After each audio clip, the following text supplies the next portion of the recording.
Hello, I am UK Air Gunner, and this is the original Dan Wesson revolver. Yes, this is the original. There is, of course, now the Dan Wesson 715, which is the successor to this particular airgun. And I thought we'd just have a look at this. It's not really going to be a review of any sort, because you don't really get them anymore. They're not made anymore. It's harder to find them in airgun dealers. But I thought I'd share it because it is probably my favourite airgun, and it was my first airgun. This is the first airgun that I owned. Got it about 2.5 years ago, I think, and it has served me well since. Great fun, great little revolver. And as you can see, this is the 8-inch version. I think it comes in a 6 and a 4-inch, and the 4-inch comes in various colours and things. I think you can get it in gold.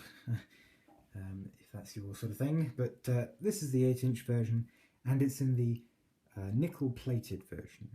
I think it comes in black and grey as well. Those are the other two colours, but I think it looks considerably better in this sort of nice shiny nickel finish. So just to kind of start off with, I suppose, the grips are not what you get when you buy it. The original grips, or I suppose grip, it looks like this. It's a very smooth plastic, very hard plastic as well. And I had this. This was on this gun for about 2 years, and it was not too long ago that I found these on eBay. And a chap in Taiwan actually handmade these, and they are real wood, and it's kind of a clamshell design, so it's two pieces that clamp around the CO2 housing, which is in here obviously, and all the inside has been perfectly carved out to accommodate that CO2, and it all fits quite well around all the edges and everything. Really happy with those, and they have a great feel. These were good, but or this was good, but I don't know, it's quite smooth plastic. You don't get a lot of grip even from this bit, and with all this weight up front, it could be a little bit difficult getting a good grip on it, without it slipping around. But they are quite nice. You've got the nice Dan Wesson logo on them and that sort of thing. And in terms of changing the CO2, it was quite easy as well. Just pull that back and you can get to the CO2 tab and everything. But as I say, not too long ago, I decided to sort of splurge a little bit, because these weren't cheap, but found them on eBay, bought them, shipped them over, and they are fantastic. Very, very happy with them, and they really do, I think, complete this airgun. It now looks fantastic, and as far as I'm concerned, this is probably still the best looking double action revolver on the market. Yes, I know there are better quality ones now, especially the Dan Wesson 715, sorry. I know it all works a little bit better and all that sort of thing, but I still think this is better looking. And of course, this really isn't a Dan Wesson. I'm not quite sure why they sponsored this, or agreed to be branded on this particular airgun, because it doesn't really look like a Dan Wesson. If you've ever seen any of the Dan Wesson revolvers, which of course look more like the 715, they look nothing like this as far as the whole barrel and latching system is concerned. So on this you have a sort of Smith & Wesson style cylinder release or slash safety, and of course on the 715, which is more true to the Dan Wesson series of line of revolvers, it has a sort of double latching system that you release it up here. And then moving forward, the barrel is completely different. They tend to have more what we might consider normal barrels. We have a sort of cylindrical piece, and then a rib above and below, or that sort of thing. More blocky, which to me doesn't look as good as this, which is a much more rounded and smooth kind of enclosed barrel. It's reminiscent of a couple of guns, I've been told, and I do agree, especially at the front. It's very reminiscent of the Desert Eagle and I can see that up front, but also in terms of other revolvers that exist, it's very reminiscent of the Taurus Raging Bull series of revolvers. This whole sort of design of the enclosed barrel and this very smooth curved sort of lines, but everything is really good looking. And yes, the fittings aren't absolutely perfect. There are a couple of gaps here and there where you perhaps wouldn't want them, but overall I am very happy with this. Don't get me wrong, this is a fantastic little shooter, which is why I got it 2.5 years ago. So looking at the other thing that I've just kind of modified a little bit, I've put the 2 white dots there on the rear sight, and also painted in the up and right of the arrows. That's me painting in the white there. So I suppose just having a look around then, showing the grips. So you can see that hopefully you can see the split down the middle there, and this one screw. So that's how you take the grips apart and get to the CO2, obviously. The hammer, it's a little bit loose, I suppose. It's got a bit of wobble to it. I think that's one of the things they've sort of corrected on the new 715, and it hasn't got much to get a grip of there. So when you're putting back the hammer with your thumb, there's not a huge amount to get. I mean, there's a little bit, but I think you could do with a bit more, which again is something they've done on the 715. I think I prefer this sort of cylinder release / safety. Just push it forwards and it releases the cylinder. You don't have to reach up front here and pull down a piece. You just push that forwards, push it out with your finger on the other side. Nice and simple. And that's why Smith & Wesson use it. Yeah, and as far as the trigger is concerned, in single action it's almost heavenly. In double action it's like hell. It's the double action on this revolver is not nice, very heavy, mainly because of the seal up front, the part of the inner barrel that pushes up against the front of the cylinder, so you get a nice tight seal and you don't get any CO2 loss. So it's overcoming that. So you're putting massive strain on the trigger, and then all of a sudden it'll go, and of course you're pulling very hard and the gun will move over. So you're pulling and pulling and pulling, and suddenly it'll release and you'll jerk the gun and you won't be on target. So one of the things I try to do, I try to loosen up the spring in here that pushes against the cylinder just enough so that it made it a little bit lighter, but obviously you still need to keep that seal pretty sealed, so pretty tight, so don't want to loosen it too much, but I loosened it a little bit. It has got adjustable sights, as you saw, I'm sure. It doesn't feel certainly like I've had to do much adjustment.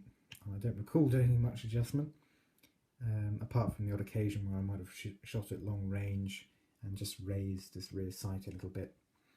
But as far as left and right is concerned, I think it's pretty much dead on.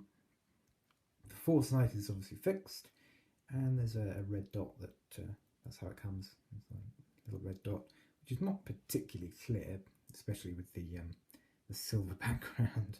But I think if you got the darker painted versions, that would be a little bit more obvious. And I have contemplated repainting that, but haven't really got around to it.